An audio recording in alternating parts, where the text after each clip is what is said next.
जय गुरुदेव। श्रीमद् दशवैकालिक सूत्र के चतुर्थ अध्याय की अंतिम गाथाओं की परिचर्चा के परिप्रेक्ष्य में हम साधना की प्रैक्टिकल विधि को सीख पा रहे हैं, उसके संबंध में जान पा रहे हैं। इसके अभी तक 13 भाग आपके सामने प्रस्तुत हो चुके हैं। आज 14वें भाग की परिचर्चा हम संपन्न करेंगे और इन 13 भागों की परिचर्चा के अंतर्गत प्रारंभिक 22 गाथाओं की परिचर्चा संपन्न हो चुकी है। 23वीं गाथा और उसके आगे की गाथाओं के संबंध में हम आज बात करेंगे। 23वीं गाथा के भीतर शास्त्रकार फरमाते हैं, जया लोगम अलोगम च जीर्णो जानाय केवली तया जोगे निरुम्भिता शैलेशिं परिवज्जयी। जया लोगम अलोगम च जिनो जानाय केवली। आप सुन चुके हैं, जब वो जिन और केवली बनकर के लोक और अलोक को साक्षात जानने में समर्थ हो जाता है। यहाँ पर एक बात का फर्क हमेशा ध्यान में रहना चाहिए, वो जानने में समर्थ होता है, न कि हर समय जानता है। हमें ऐसा नहीं समझना चाहिए कि केवल ज्ञान हो गया अथवा जिन अवस्था उपलब्ध हो गई तो हर समय लोक और अलोक को वो देखते ही रहते हैं, जानते ही रहते हैं। ऐसा नहीं है। जब वो जानना चाहें तब वो जानने में समर्थ होते हैं, न कि हर समय जानते हो, ये बात नहीं है। जब वो अपना उपयोग लगाएंगे, जब अपना व्यवसाय लगाएंगे, तब जो भी पदार्थ वो जानना चाहेंगे, जिस भी विषय वस्तु के प्रति उनको जानने की अभिरुचि होगी, उस विषय वस्तु को साक्षात वो जान सकेंगे, जानने में समर्थ हैं। तो जब ये अवस्था घटित हो जाती है कि लोक और अलोक को जानने में साधक समर्थ बन जाता है और इस अवस्था के अंदर अपना संपूर्ण जीवन वो व्यतीत कर लेता है। जब जीवन का अंतिम समय आ गया, जीवन परिपूर्ण हो गया और परिपूर्ण होने के बाद जब सिद्धि का क्रम प्रारंभ हो जाता है, तो ये 23वीं, 24वीं और 25वीं गाथाओं के भीतर अंतिम समय में जो सिद्धि अवस्था का वर्णन साधक करता है, उसकी परिचर्चा है कि किस प्रकार आत्मा इस 3.5 हाथ की काया को छोड़कर सिद्धालय अथवा सिद्ध अवस्था, जिसको हम लोग सिद्ध लोक कह करके भी पुकारते हैं, वहां पर गमन करती है। उसकी प्रक्रिया के संबंध में इन 3 गाथाओं के अंदर बड़ी प्यारी चर्चा संपन्न हुई है। उसी के अंतर्गत यहाँ पर बोलते हैं, तया जोगे निरुम्भिता शैलेशिं परिवज्जयी। जब वो अंतिम समय आ गया तब तया जोगे निरुम्भिता, तब अपने योगों का निरोध करके शैलेशिं परिवज्जयी, शैलेशी अवस्था को उपलब्ध हो जाता है अथवा शैलेशी अवस्था में चला जाता है। समझने जैसी बात है। जोगे निरुम्भिता, योगों का निरोध करके। इससे पूर्व आप सुन चुके हैं मन, वाणी और काया, ये हमारे पास 3 योग हैं और इन योगों की सहायता के कारण ही आत्मा के भीतर स्पंदन, प्रकंपन इत्यादि इत्यादि बातें होती हैं। स्वाभाविक रूप से आत्मा अप्रकंप होती है, स्पंदन रहित होती है, उसके अंदर किसी भी प्रकार का हलचल इत्यादि नहीं होता है। तो आत्मा जब इन योगों का निरोध कर लेती है, निरोध करने का अर्थ है अब योग से अयोगी अवस्था की ओर गमन करने लगी। 13वां गुणस्थान सयोगी केवली है, जहां पर मन, वचन, काया इन तीनों की सद्भावना है और नाम कर्म, गोत्र कर्म, वेदनीय कर्म और आयुष्य कर्म, इन 4 कर्मों की सद्भावना है। अर्थात अभी भव बाकी है। भाव धारण के लिए जो आवश्यक कर्म है, इन 4 कर्मों की सद्भावना है। मन, वाणी और शरीर की अभी सद्भावना है और इन चीजों के निरोध के क्रम में सबसे पहले आत्मा मन, वाणी और शरीर का निरोध करना प्रारंभ करती है। ये तब होता है जब सिद्धि अवस्था आने को है। अब सयोगी केवली गुणस्थान को छोड़कर अयोगी केवली गुणस्थान, जो 14वां गुणस्थान है, उसकी ओर आत्मा गमन करती है। तो उसके प्रारंभिक चरण की ये बातें हैं।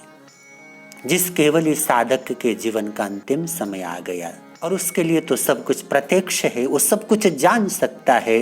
जब उसको ये बोध हो गया कि मेरा अब अंतिम समय आ गया है, तब अपने अंतिम समय की साधना में वो सयोगी केवली से अयोगी केवली गुणस्थान की ओर गमन करते हुए सबसे पहले योगे निरुम्बितता, अपने योगों का निरोध करके शैलेशिम परिवज्जयी, शैलेशी अवस्था के अंदर प्रविष्ट हो जाता है।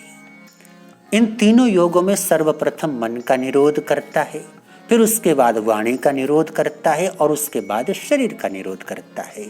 निरोध करने का सीधा सीधा अर्थ है अब मन से मुक्त हो गया, वाणी से मुक्त हो गया और शरीर से भी मुक्त हो गया।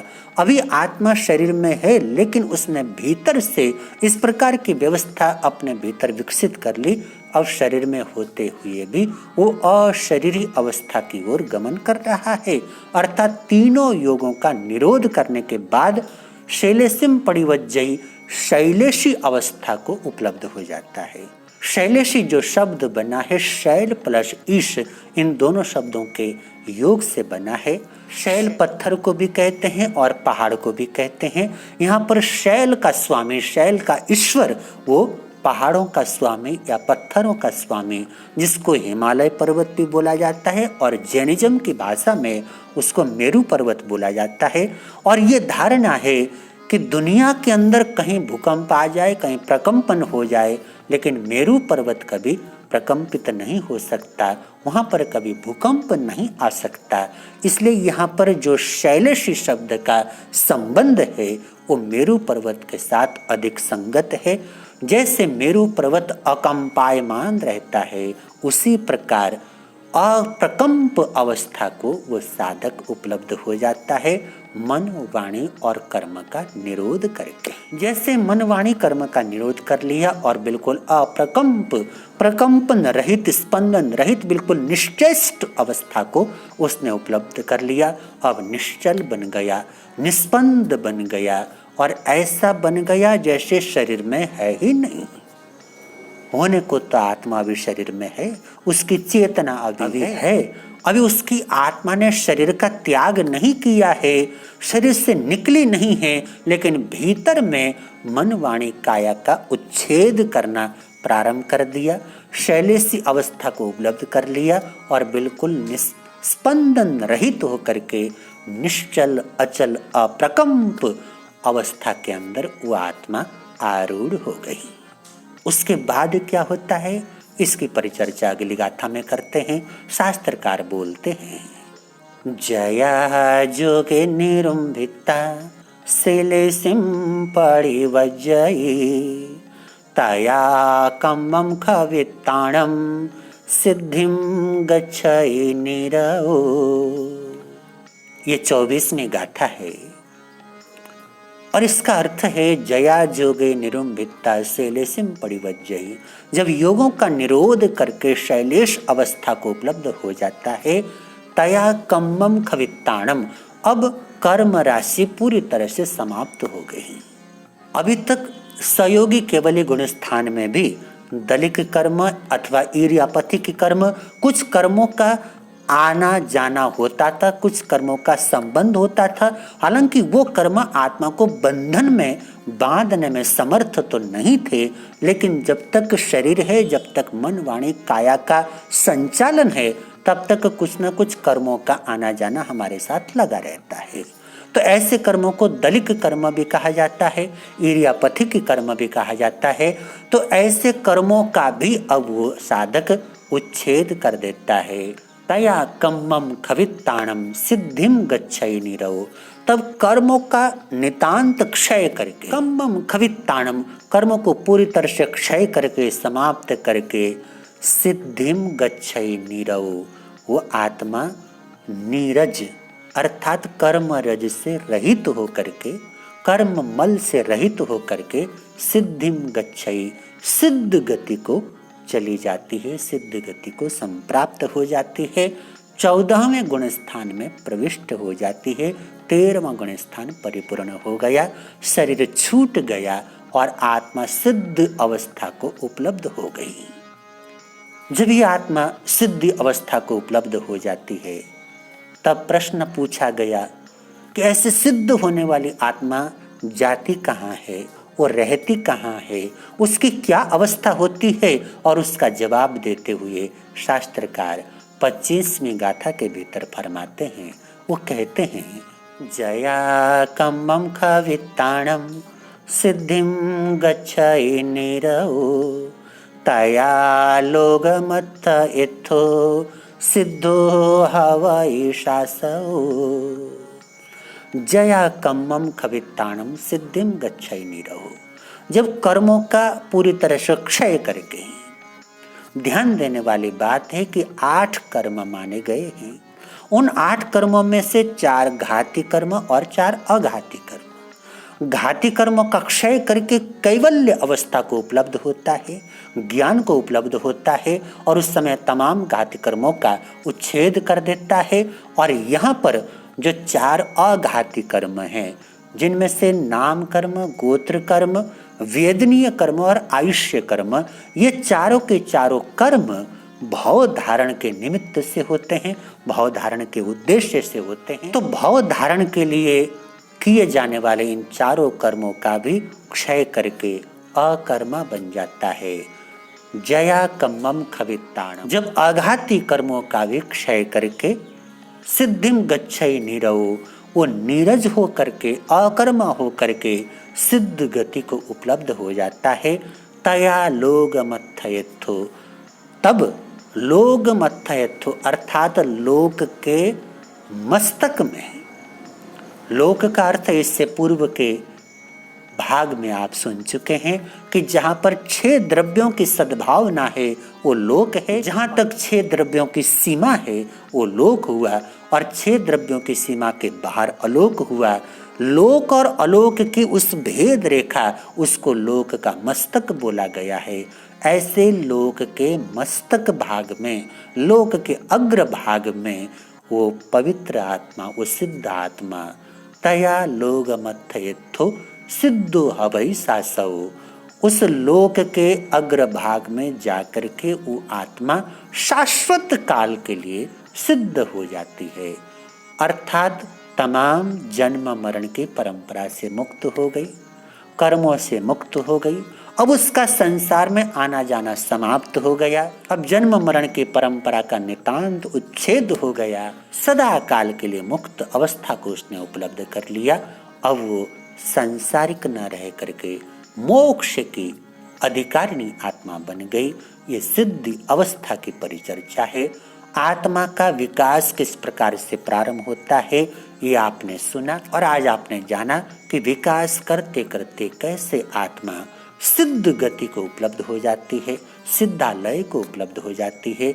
इस लोक के अग्रभाग का नाम ही सिद्धालय है, सिद्ध गति है।